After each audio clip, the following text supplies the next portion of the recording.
So today I'm planning on teaching you how to turn a normal D6 with numbered faces into a D6, a D2, and a D3 by coloring it. And my neighbor kid is practicing the trumpet. I'm pretty positive. So you might hear that in the background. So I've squeezed out some acrylic paint.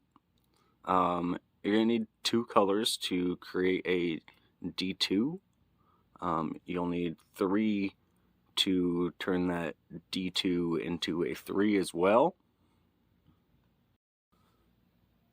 It's recommended you either keep dark high or light low. I'm using green and red for good and bad, and I'm using white for neutral for the 2s. You'll see as we move on. First step is literally to smudge your die with the paint, cram it into the number. Then you wipe off that side and let it dry so you don't screw up that side when you do the other sides.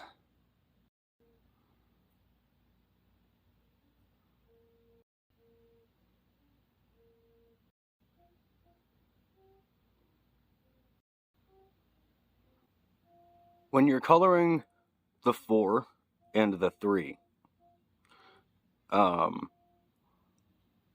you want to color in half of it with the side of the D2 that it pertains to. So a 4 would be colored with a 2, and a 3 would be colored as a 1. But you also want to color the other half with the base color.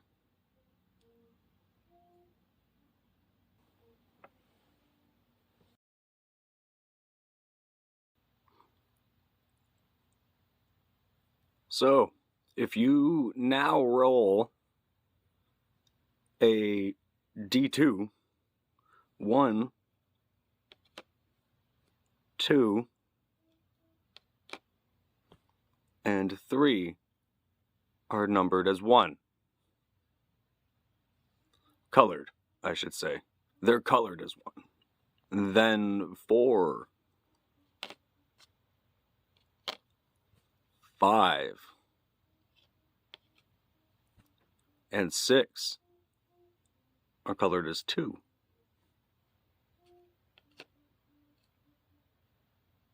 If you roll a 3, 1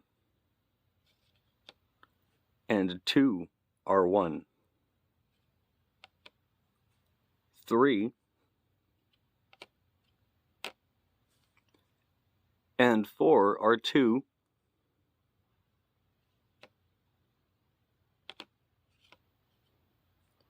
And 5 and 6 are 3. You can use these as fate dice, fudge dice, or for probability purposes as a game runner.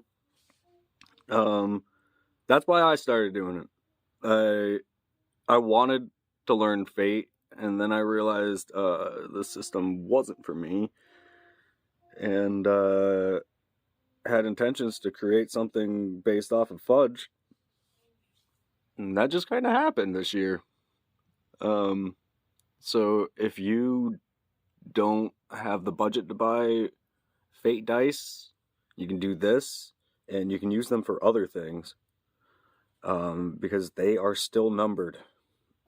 I personally think that it's a very good tool to add to your kit. If you like playing DCC, for instance, you don't have to go out and buy 3s. You probably will need those 15s. You can't even simulate those with math. Easy. Anyways, I hope this helps people, and I hope it helps people be more creative in their games.